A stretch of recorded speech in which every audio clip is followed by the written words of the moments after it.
সাধু সন্যাসী আমি বহু দেখুৱাই আছোঁ। অলৌকিক বাবা, নাগা সাধু, নাগা বাবা বহু একত্ৰিত হৈছে মহা অম্বুবাচী যি মহাযুগৰ বাবে। আৰু আমি দেখুৱাই আছোঁ, প্ৰতিদিনে পৰিৱেশ দেখুৱাই আছোঁ। আৰু এই মহামিলনস্থলী আমি দেখুৱাই আছোঁ কি ধৰণে ৰাইজ বিভিন্ন স্থানৰ পৰা আহিছে, মনৰ আশা আকাংক্ষা কামনা আৰু আশীৰ্বাদ বিচাৰি, ইয়াৰ সমাধান বিচাৰি ইয়ালৈ আহিছে। ইয়াৰ মাজতে আমি এজন সাধক পাইছোঁ, আজি বহু বছৰৰ পৰা প্ৰায় 86ৰ পৰা সাধনা কৰি আহিছে। এজন শিক্ষিত এজন সাধক ক'ব লাগিব, এজন BSc মেথমেটিক্স, তাৰ উপৰিও ক'ব লাগিব 3 বছৰ আৰু আয়ুৰ্বেদিকৰ যি জ্ঞান তেখেতে ডিগ্ৰী প্ৰাপ্ত। গতিকে এজন সাধক আছে আমাৰ সৈতে। मेला चल रहा है। अब साधु संत की अलग अलग परंपराएं रहती हैं और साधु संत अलग अलग तरीके से अपने बनते हैं। तो मेरा क्या है कि हम साथ में पढ़ते थे कॉलेज लाइफ में, BSc उसने भी कर लिया था उस मैथमेटिक्स से। अब BSc करने के बाद उसके पिता राजी नहीं थे, माँ तैयार थी, तो उसने आत्महत्या कर ली। आत्महत्या के बाद उसकी सहेली थी, उसके साथ थी, भी मेरे साथ में रहा, वो क्राइम ब्रांच में थी पूना में।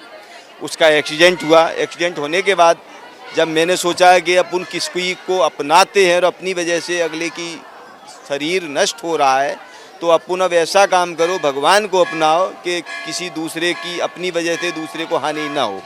तो उस समय से 86 से में संन्यास धारण कर लिया है और भगवान का भजन, शांति मिलती है।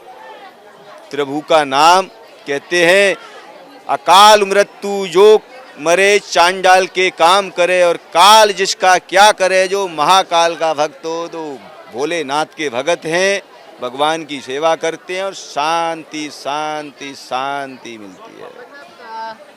जो पीड़ा, जो दर्द हुआ था उन दौरान, तो शिव जी का चरण, माँ के चरणों में आके शांत मिल गया।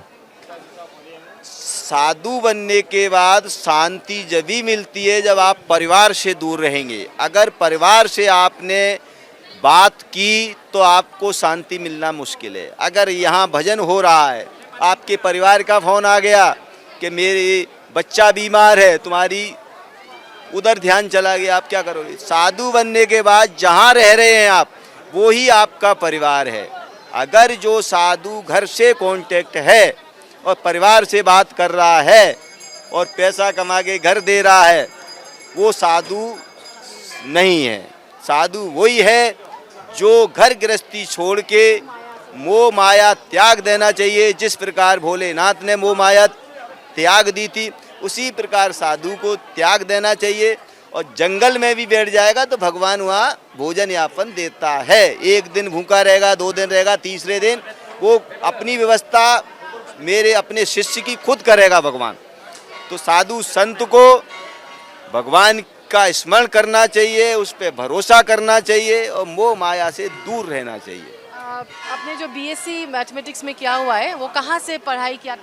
मैं ग्वालियर यूनिवर्सिटी, जो कि MP में आती है, जियाजी यूनिवर्सिटी से नाम से जाना जाता है, साइंस कॉलेज है, जो माधवराव सिंधिया थे हमारे, उनने BSc का पूरा खर्चा झेला मेरा, क्योंकि मैं स्पोर्ट भी खेलता क्रिकेट और अब भी खेल लेता हूँ क्रिकेट। 66 उम्र में भी मैं खेल लेता हूँ, साधु बनने के बाद भी क्रिकेट खेल लेता हूँ और बच्चों को मैथ भी पढ़ा लेता हूँ। केवल दवाई देता हूँ, दवाई से रिलीफ मिलता है तो पब्लिक साधु के यहाँ आती है। और जो पैसा आता है कुछ मेरे यूज होता है शरीर में, कुछ साधु महात्मा आते हैं उनको देते हैं, बाकी का बचता है मंदिर में लगता है। अब उनको घर गृहस्थी से कोई लेना देना नहीं है।